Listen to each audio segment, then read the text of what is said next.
हाँ, सही कह रही हो मम्मी जी आप। शुरू में तो मुझे डर लगता था कि आप क्या सोचोगे कि इसको चाय बनाना भी नहीं आता। पर आपने तो मुझे कब सब कुछ सिखा दिया मुझे पता ही नहीं चला। पूनम अपनी सास बीना जी से पुरानी यादें ताज़ा कर रही थी। सब लोग खूब हंसी टिटोली कर रहे थे। पूनम की शादी को 3 साल हो गए। वह अपने पति नीरज के साथ दिल्ली में रहती थी और बीना जी उनके पति यानी कि नीरज के पिता रमेश जी के साथ एक छोटे से गांव में रहती थी। दोनों सरकारी नौकरी में थे और वहाँ नीरज एक कंपनी में कार्यरत था और पूनम हाउसवाइफ थी। कुछ समय तो पूनम अपने सास ससुर के साथ रही, फिर नीरज के साथ दिल्ली शिफ्ट हो गई। पर सास बहू में अच्छा मेलजोल था तो आना जाना लगा रहता था। माँ पापा, मैं आप दोनों को एक खुशखबरी देना चाहती हूँ। क्या बहू, सच में हम दादा दादी बनने वाले हैं? अरे नहीं माँ, आप भी ना। नीरज की कंपनी के पास ही एक कंपनी में मुझे भी नौकरी मिल गई है और अब अगले सोमवार से हम दोनों साथ ही आया जाया करेंगे। बस अब आप दोनों भी जल्दी से हमारे पास दिल्ली रहने आ जाइए। हाँ बेटा, क्यों नहीं, पर तेरे पापा की नौकरी को अभी 2 साल है और मेरे को अभी 5 साल है रिटायरमेंट में। और हमारी गोद में कोई पोता पोती तो आए जिसे खिलाने के बहाने हम वहाँ आ जाए। पूनम हल्का सा मुस्कुराकर अपने कमरे में चली गई। रात को पूनम ने नीरज से बात की। माँ ठीक कर रही है, हमें सोचना चाहिए। आपको क्या लगता है?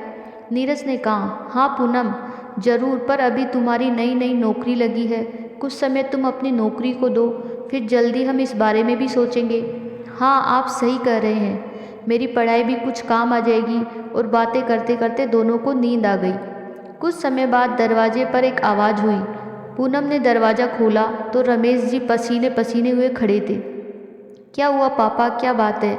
बेटा जल्दी चलो, तुम्हारी माँ चल नहीं पा रही।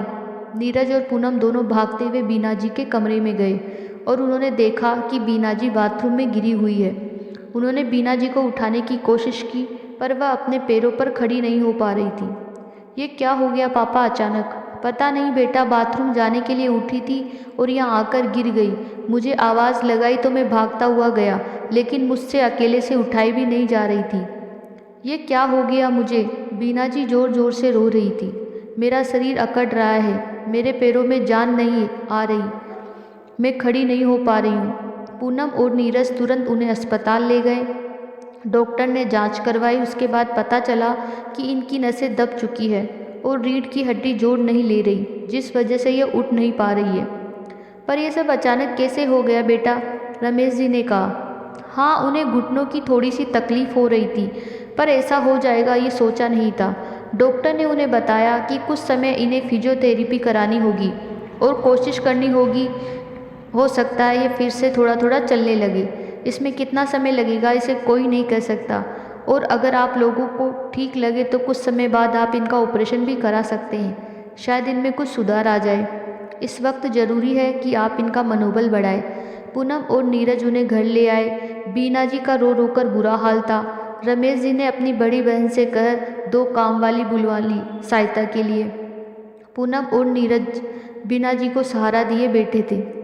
घर में एक अजीब सा सन्नाटा छा गया था। नीरज ने कहा, पापा अब आगे कैसे होगा? बेटा ये तो मुझे भी समझ नहीं आ रहा, कोशिश करते हैं, क्या पता फिजियो की मदद से तेरी माँ थोड़ा बहुत चलने फिरने लग जाए। बाकी इनकी छुट्टियों के लिए मैं आज ही बोल देता हूँ। पर पापा आप अकेले सब कुछ कैसे मैनेज करेंगे? बेटा मैंने काम वाली बुलवा ली है, हमारी सहायता हो जाएगी। देखते हैं आगे कैसे बन पाता है। पूनम ने कहा, पापा मैं यही रहूँगी आपके पास। मैं कोशिश करूँगी कि मैं अपनी माँ को वापस से पैरों पर खड़ा कर सकूँ। और डॉक्टर ने भी तो कहा है कि माँ को सहारे की ज़रूरत है। नीरज पूनम को अलग से कमरे में ले गया। देखो पूनम, तुम जोश में आकर जो बात कह रही हो उस पर ज़रा फिर से सोच लो। मुझे बहुत अच्छा लगेगा अगर तुम यहाँ माँ की सेवा के लिए रहोगी, पर तुम्हारे भी कुछ सपने हैं, मैं उन्हें नज़रअंदाज नहीं कर सकता। तुम्हारी खुशियाँ भी मेरी जिम्मेदारी है। मैं नहीं चाहता कि तुम माँ बाप की सेवा को एक बोझ की तरह लो। ये तुम कैसी बात कर रहे हो नीरज?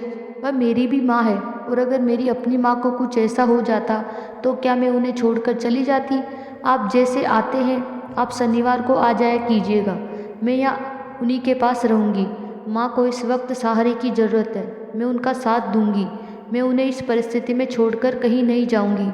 मैं जानती हूँ उन्हें दवाइयाँ और फिजियो की ज़रूरत है, पर उन्हें साथ की भी ज़रूरत है।